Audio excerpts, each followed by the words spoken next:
day, seeing Victor out there with the team. Any more impressions of him? Getting better, getting used to the group. I think today was a little bit more of a work day than anything else. We did play, obviously, but we wanted to get some fitness in, get some work in. But he's coming along fine. Again, like I said yesterday, there's no rush. There's no, he's coming into a good squad. So I don't want to put any undue pressure on a kid. And he's not a kid anymore, but I don't want to put any undue pressure on him. Let him just grow within the group, and see where his strengths are and see where we can use him, and we'll go from there. The physicality of MLS sometimes catches players by surprise. How can you make him a more physical player, a more MLS player? We're not going to make him a different player. We'll make him a smarter player, maybe. So, Tom Childs, our film guy, does a really good job. So, Victor was in the film session that we did post-game LA. So he got an idea, because we showed the fouls, obviously, Jermaine Jones on Nico and on Dempsey. So he saw that. Tom is putting together a film of Diaz, of Morales, about some other technical players that have come from other places and had success in our league. And we will show him and educate him. And you guys heard it, he's willing to learn. He said he was willing, even at 28, he can still learn some new things. So I think this is an opportunity. That's what it is to me. It's an opportunity for him to come over here and, add a few pieces to his game that might obviously help us, but then help him in the future as well. He said he was getting a lot of help from the Spanish speakers trying to acclimate to the club. What do you make of Nico, Ozzy, and Roman kind of taking him under his wing, trying to get him settled? Well, they're good pros, and they're good people. I think this club has always done a good job, a decent job of incorporating new people. We have tons of, academy kids and, S2 guys that come up here, and the team, gets it. They understand the bigger picture sometimes. Certainly there is that little rub sometimes when a new guy comes in to take your spot, but that is reality. That's reality, and they have to be able to deal with that. But overall, as human beings, as good people, I think our locker rooms are really good.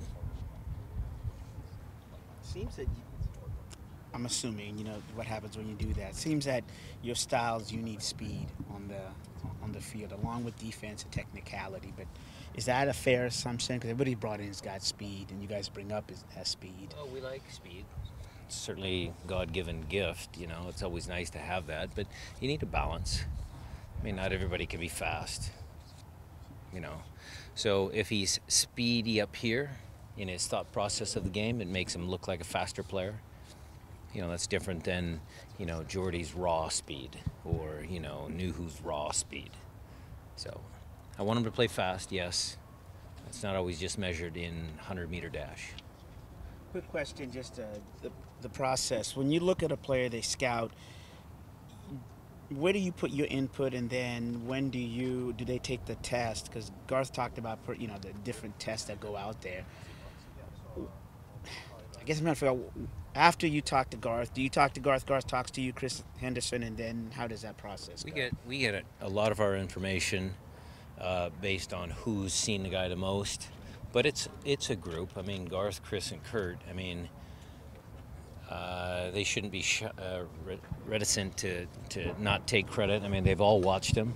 Chris has watched him the most, but that's their job. That's their job, to watch players and get the list narrowed to get it to something that we can then manage as a coaching staff. And then we'll have presentations and we'll have other stuff, and then, we talk about it and we make decisions. Looking forward to Minnesota this Saturday. Do you have any good memories from playing them in the USL days? Yeah. Well, back in the day, it was, 16 players and me and Randy Notaboom. So we would be in the hotel that was right across the street from the state capitol.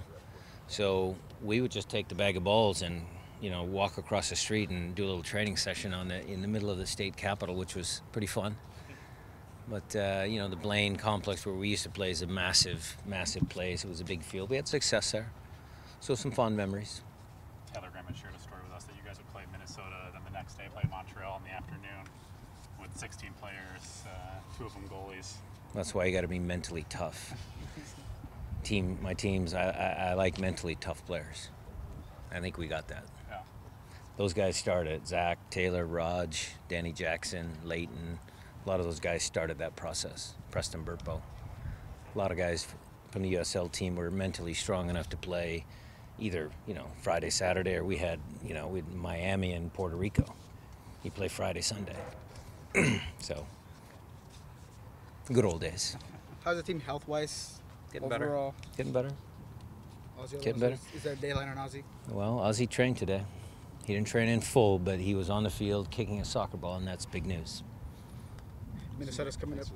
Minnesota's coming up. What's important about what you're going to do out there? It's an in-conference opponent. It's away from home. We will be prepared, and our expectations are that we go and put on a performance that gives us a chance to win, because we know it's coming down to nitty-gritty time. So we gotta make sure we keep making progress. Saw Torres go in a little early. Did he pick up a knock or anything? Who? Torres. Yeah, we're just today was a work day, but if a guy's tight or not feeling right, then we're not going to work him. We're smarter than that. But he'll be fine. First season for Minnesota. Is there anybody on their team who has particularly impressed you watching film?